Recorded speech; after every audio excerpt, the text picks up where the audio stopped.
सुखदेव जी कहते राजन परीक्षित, न तो भगवान किसी को मारते हैं न भगवान किसी का बचाते हैं। पर एक बात तो सत्य है, भगवान की यदि कोई तपस्या करता है तो सबसे ज्यादा तपस्या करने वाले दैत्य होते हैं। नेता कौन भगवान की तपस्या करते हैं? सुखदेव जी कहते राजन परीक्षित, भगवान का एक परम भक्त था शिषपाल। आगे शिषपाल भगवान का कई जन्मों से दुश्मनी चल रही है। यह शिषपाल कौन है? पूर्व जन्म का जन्मजय नाम का पार्षद है, भगवान नारायण के पार्षद। सनकादिक मुनियों के माध्यम से इसको श्राप मिल गया था, यही रावण कुंभकर्ण इत्यादि योनियों में घूमता हुआ और आज शिषपाल बन गया। सुखदेव जी कहते राजन परीक्षित, एक बार राष्ट्र यज्ञ महाराज युधिष्ठिर ने आयोजन किया और उस राज्य के यज्ञ में प्रश्न पैदा हुआ कि पूजा किसकी किया जाए। सभी लोगों ने कहा कि पूजन भगवान यदि नारायण उपस्थित है तो भगवान नारायण का पूजन किया जाए, कृष्ण जी का पूजन किया जाए। सभी ने प्रस्ताव को स्वीकार कर दिया, पर उस सभा में बैठा हुआ शिषपाल विरोध कर दिया। कहा कि जिसका न नाम का पता, जिसके माता पिता का पता, जिसके गोत्र का पता नहीं, जिसके खानदान का पता नहीं, ऐसे व्यक्ति को राजसूय यज्ञ में प्रथम पूजा का अधिकारी कैसे हो सकता है? सुखदेव जी कहते राजन परीक्षित, साहित्य मुक्ति सबसे उत्तम मुक्ति मानी जाती है। दैत्यों ने जितना भी भगवान की भक्ति करते हैं वह साहित्य मुक्ति के लिए करते हैं। मन में किसी प्रकार के कामना रहित होकर करते हैं। कामद्वेषादभयात् एतने आत्यता व्यक्तिनरेश्वरा आवेद कदम रेत्वा वैद्यगतिं जगता। नारद जी कहते हैं कि गाली देना उसका एक माध्यम था, प्रतिपाल के जीवन में दैव मुक्ति प्राप्त है। भगवान को कोई सखा मान करके पूजा करता, कोई भगवान को अपना शत्रु मान करके पूजा करता, पर अंत में सबको उद्देश्य एक है। भक्ति का साधन का माध्यम अनेक है, पर अपने भाव सागर से मुक्ति प्राप्त करने का साधन एक है। सुखदेव जी कहते राजन परीक्षित, भगवान को 99 गाली दिया है शिषपाल ने। सभी को बड़ा अटपटा लगा कि भाई भगवान को गाली दे रहे, भीम जैसे गदाधारी, अर्जुन जैसे गांडीवधारी, पर भगवान ने सबको शांति किया कि गाली तो मुझे दे रहा, आप क्यों परेशान है? भाई देने दीजिए गाली।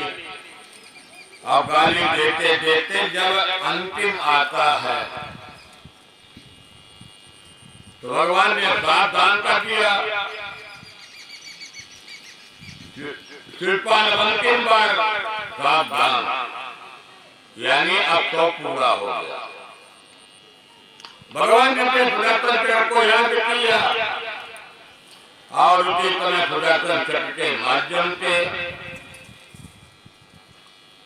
चित्रपाल के गले को अलग कर दिया। अजय के अलग किए, आज उस चित्रपाल के शरीर के ऐसे दिव्य ज्योति निकलती है और वह दिव्य ज्योति जाकर के भगवान के शरीर में विलीन हो जाती, समाप्त हो जाती। आज चित्रपाल का भगवान ने उद्धार किया। सूर्यलिका के राजन परीक्षित एक कुल में हिरण्यकश्यप और हुणाक्ष जन्म लिया। भगवान ने हिरण्याक्ष को उद्धार करने के लिए 12 अवतार लिया और जब हिरण्यकश्यप अपने भाई के बदला लेने के लिए मन में प्रतिज्ञा करके और मंदराचल पर्वत पर जाता है तपस्या करने के लिए, और तपस्या करके अपने जीवन में एक श्रेष्ठ पद प्राप्त करने के लिए, अजर अमर बनने के लिए वह तपस्या किया। और इधर जब देवराज को पता चला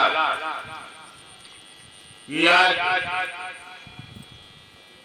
हिरण्यकश्यप की यात्रा में कयादु पत्नी खाली है और तुम्हें कयादु के गर्भ में भक्त प्रहलाद जी पल रहे थे,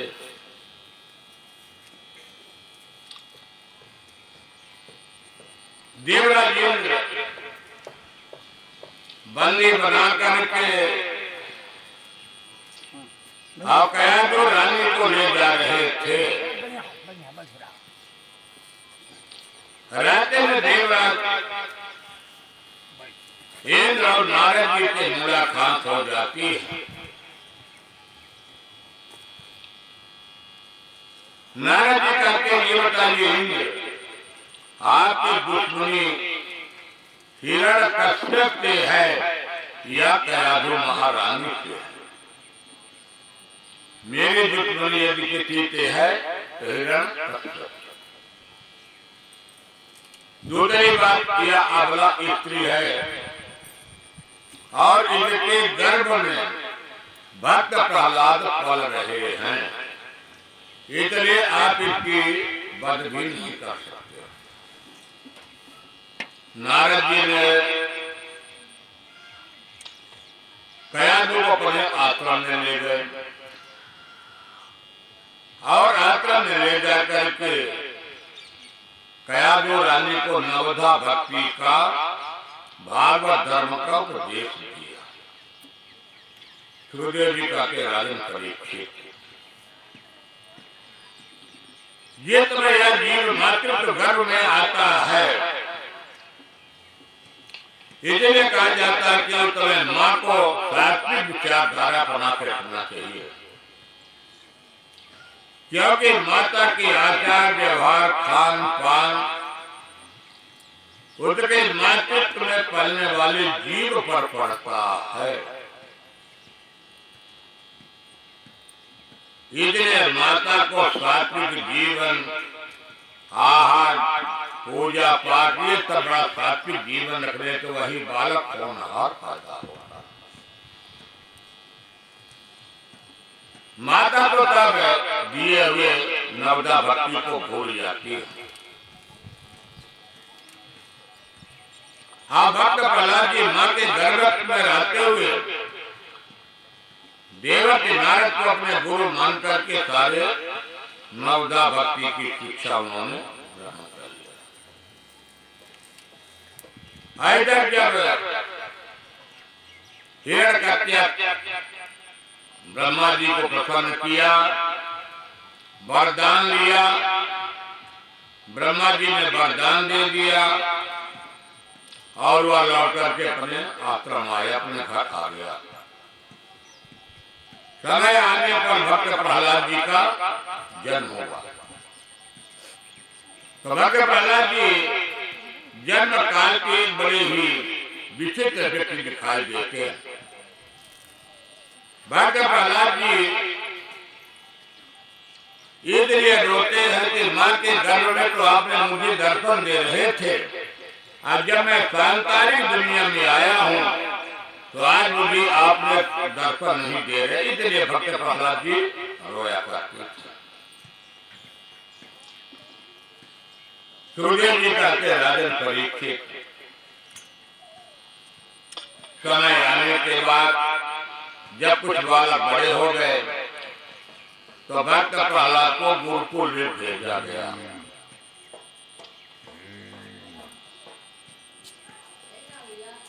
शिक्षा दीक्षा के लिए भेजा गया। शुक्राचार्य जी के लड़के का नाम था कंद और अकर्व। पहले हमारे यहाँ गुरुकुल जो चलते थे, शिक्षा का व्यवस्था भारत में अनादिकाल से आ रहा है। भारत में आज की शिक्षा प्रणाली नहीं है। समस्त विद्याओं का श्रेय हमारे भारत भूमि में ही था। बड़े बड़े ऋषि हुए, जैसे तांदीपनी गुरु आश्रम उज्जैन जी का नाम था वंशिका। वहां पर 64 कलाओं की विद्या को भगवान कृष्ण को पढ़ाया गया। विश्वामित्र जी ने प्रभु राम को ही समस्त शिक्षाओं को दिया। वेद वेदांत से लेकर के धनुर विद्या सारी विद्याओं को दिया। तो हमारे यहाँ तो भारत भूमि में विद्या नागरिकता से चली आ रही है। भक्त प्रहलाद जी को कंद और अकर्व के आश्रम में भेजा गया। यद्यपि भक्त प्रहलाद जी तो पहले मातृत्व गर्भ में रहकर के देवक नारद को गुरु मान करके शिक्षा प्राप्त कर चुके।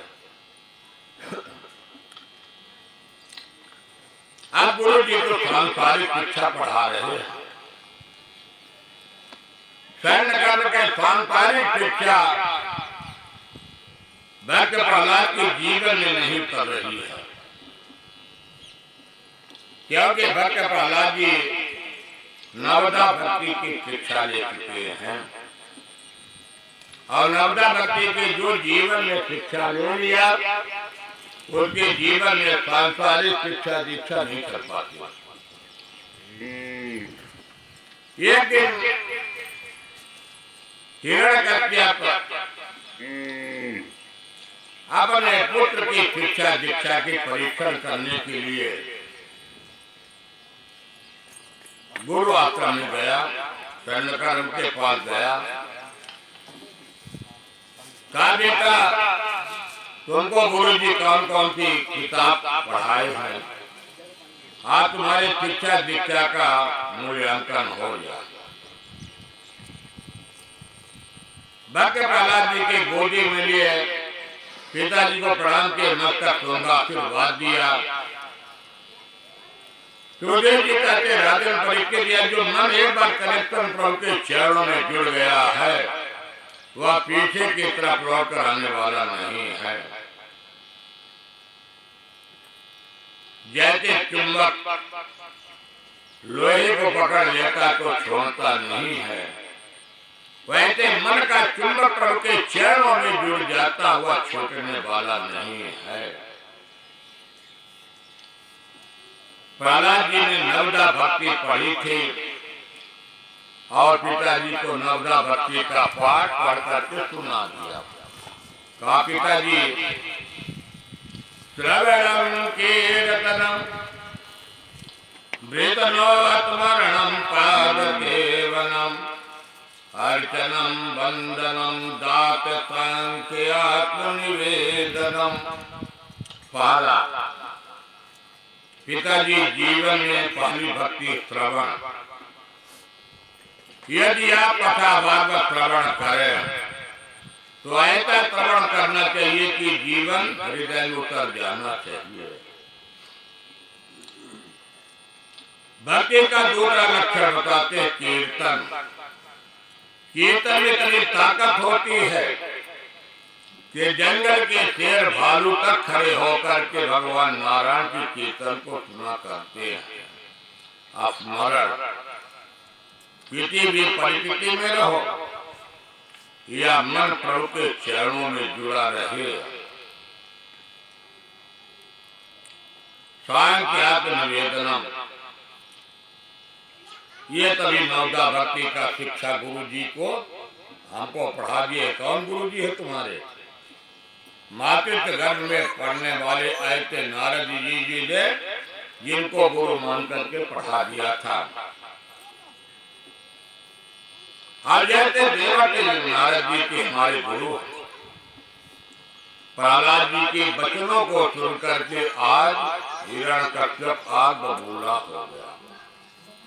अरे कुलांगार, चंदन के बाग में जैसे बबूल का वृक्ष पैदा हो जाए, आज ठीक तुम भी मेरे कुल में कुलांगार पैदा हो गए। मेरे तत्व का नाम लेते हो। भक्त प्रहलाद जी को नाना प्रकार की यातनाएं दी गई हैं, पर भक्त प्रहलाद जी के उन यातनाओं का कोई अंतर नहीं पड़ा। इसलिए कि जिसका मन प्रभु के चरणों में जुड़ जाता है, जिसका कनेक्शन प्रभु के चरणों में लग जाता है, तो उसको खुद सभी मित्र बन जाते। भक्त प्रहलाद जी को विष का प्याला भी दिया गया। बड़े बड़े नागों के सभी मित्र बन जाते। पहाड़ों के गिरा के नीचे के पृथ्वी फूल बन के और अग्नि में प्रवेश भी कराया गया।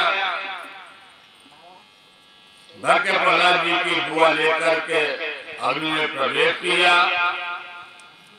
फिर भी भक्त प्रहलाद जी के लिए शीतल हो जाती है अग्निदेव, और वह हलाकुटी समाप्त हो जाती है। सुखदेव जी कहते हैं, राजन परीक्षित, हर तरह से वह परेशान हो गया, क्योंकि जीवन में भक्ति दो प्रकार की होती है, अमल भक्ति, मद भक्ति, यानी सकाम भक्ति।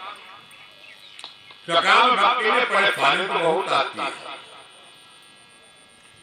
पर उत्तम भक्ति बताई जाती है। और एक भक्ति ऐसी होती है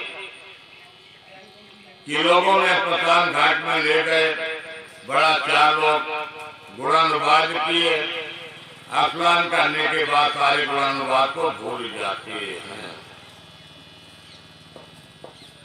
सुखदेव जी ने बड़ा सुंदर प्रहलाद जी ने उत्तर दिया, धरानी भूम पतवोच कोटे नारी द्वारितकाय मताने दीयतिक्तायां परलोके मार्गे दरवान पत्तन्ते जीवे तो।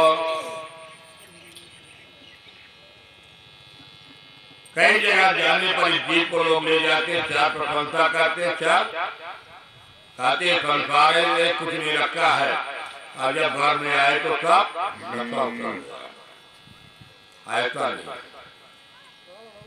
क्योंकि भक्त प्रहलाद जी कहते हैं कि जब यह मन प्रभु के चरणों में कनेक्शन में जुड़ जाता है, सांसारिक जीवन में परेशानी आने पर यह मन का कनेक्शन टूटता नहीं है। आज वह हिरण्यकश्यप पूछता कि बेटा तुम कहाँ पढ़े हो? तो प्रहलाद जी ने दंड और अकर्म गुरु जी को बता दिया कि गुरु जी, मैंने उन गुरु जी से शिक्षा ग्रहण किया कि मैंने गुरु जी का दर्शन तो नहीं किया।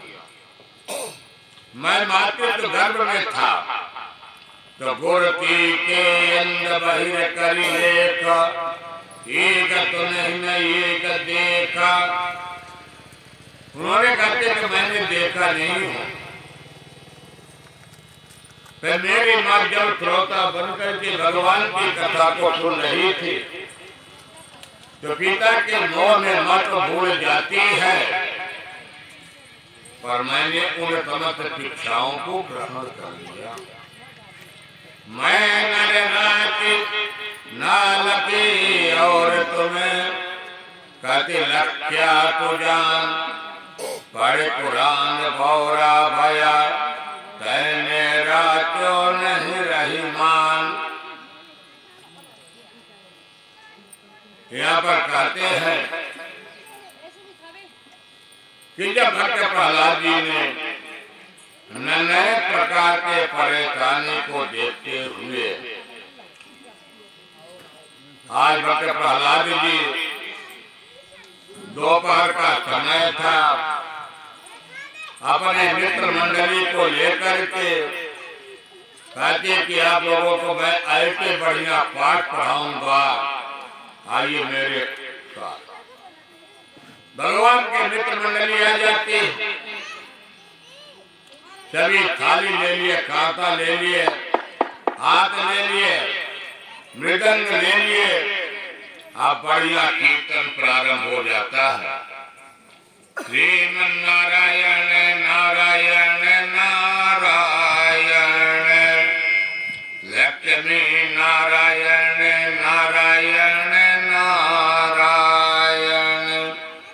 श्रीमन नारायण नारायण नारायण, लक्ष्मी नारायण नारायण नारायण।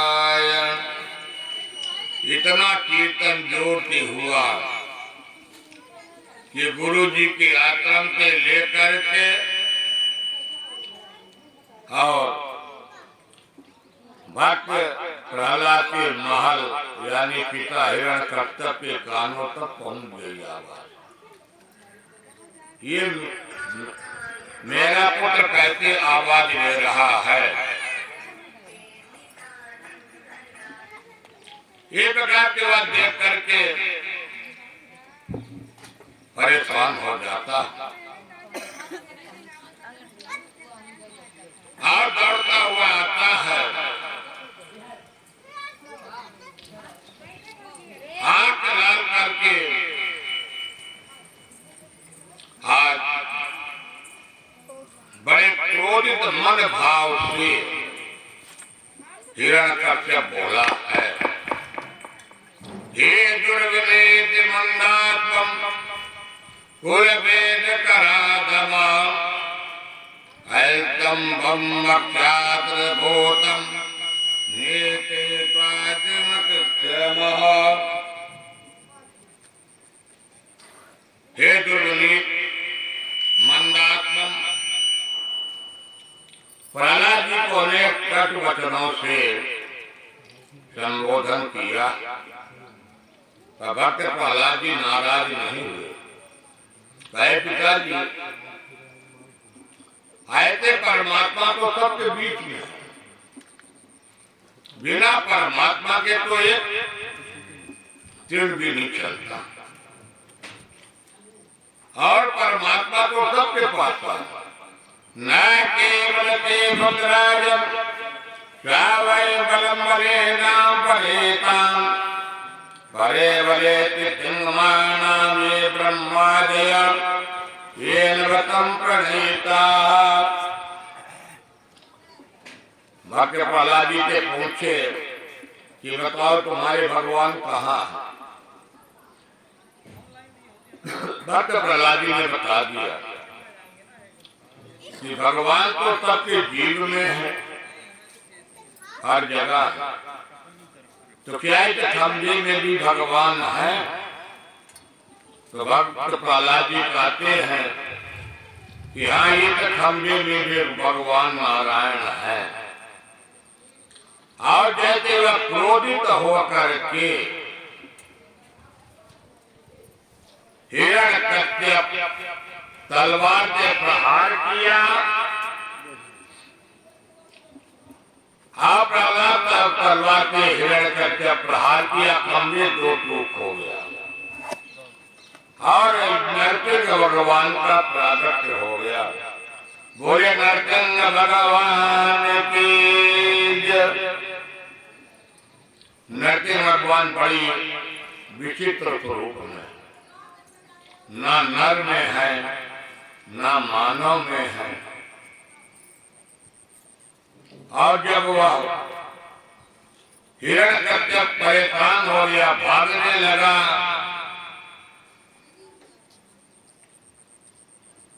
तो भागते हुए भगवान ने पकड़ लिया, बेटा कहाँ जाओ जाओ।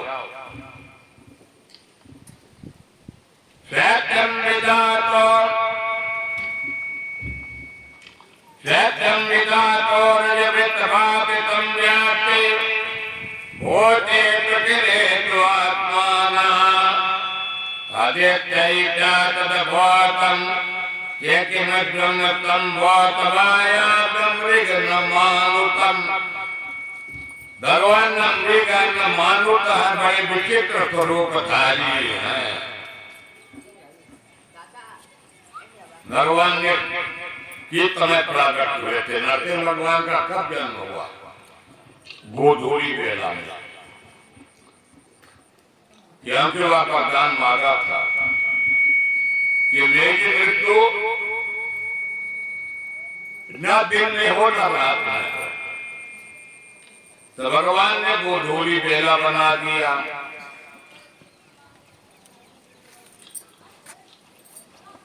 बाहर भीतर भी मेरा मृत्यु ना हो। भगवान ने क्या किए कि देहली पर बैठ जाते हैं दरवाजे पे, तो घर के बाहर भीतर का जो सेंटर देहली सेंटर है वो न बाहर आता न भीतर आता।